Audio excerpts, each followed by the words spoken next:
Hello YouTube! I'm here today to do an itty bitty book haul because the last book haul I did was embarrassingly large. It was gigantic, and I'll link it down below if you didn't see it. I've only gotten a few books since then, 5. That's still a lot. YOLO! So first I picked up a couple of books because Book Outlet was having another sale, and every time they have a sale I'm a total sucker and I buy things, but they had some stuff in stock that I had had my eye on for a while, and so I didn't feel too bad buying this stuff. The first thing I got was The Girl Who Circumnavigated Fairyland in a Ship of Her Own Making. First of all, I love books that have long and wieldy titles like this. I just think they're really funny. It also has this beautiful art on the cover that I was just totally drawn to. This book just seemed really cool. I haven't read a lot of fantasy, and I thought maybe this would be a good way to sort of dive into it because I've been a little interested in fantasy, but I'm really picky, and anyway, this just looked really good. Also, it's blurred by Neil Gaiman on the front, so can't really go wrong when Neil Gaiman likes a book. Then I got My Fair Lady by Laura Wettersten.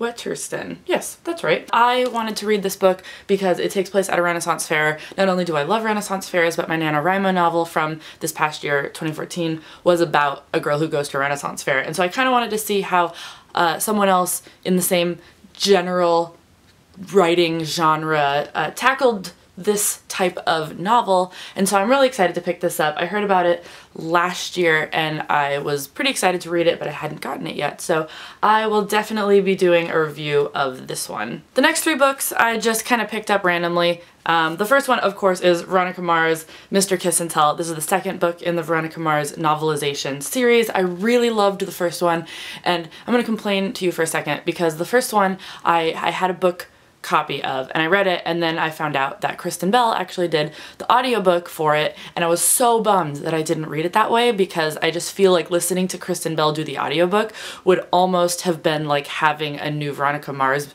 episode or movie, because the writing in these is amazing and it read exactly like an episode of Veronica Mars, and so I vowed that I was going to listen to the audiobook of the second one because that would be such a great experience, and someone else did the audiobook for book 2 and people didn't really like it, and I totally understand. Honestly, no matter how good someone is, if they're not Kristen Bell, it's not Veronica Mars. So I bought the physical copy of the second book. Someday I'll go back and listen to the audiobook of the first one because I just want to experience that, but for now I'll be reading this one. Then I sort of started taking a trip down memory lane with my roommate Ia, because we started talking about the George Nicholson books, which were my favorite books when I was younger. They were seriously like game-changing books for me. They really, really made me realize how fun writing can be and how much voice you can have as a writer.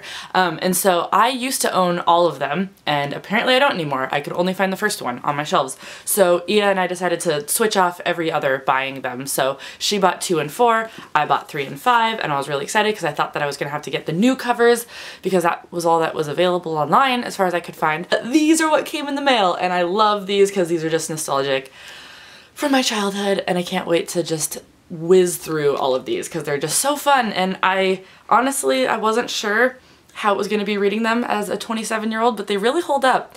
Obviously you can't always relate to the crazy antics of a 14-year-old girl, but they're still funny and they still translate really well, and I think they encapsulate what it's like to be a 14-year-old girl so well that there's definitely still value in reading these books. So that's it. That's all the books that I got recently. I'm trying really hard not to overload myself with new books because the top 2 shelves of my bookshelf back here are all unread books, and I've recently really gotten into Audible, and I've got a whole bunch of Audible books on my wish list, but the only— oh, I also bought Cinder on Audible.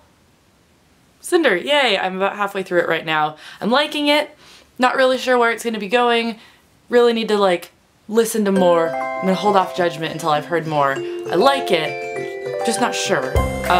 So yeah, I guess I also got that book, but it was only like $5, and I have 2 free credits because I'm a brand new Audible user, so yeah, it's gonna be great. I love it. Let me know what you guys are reading down below. Let me know if you've read any of the books that I talked about in today's video, and I will see you next time. Thank you guys for watching. Goodbye!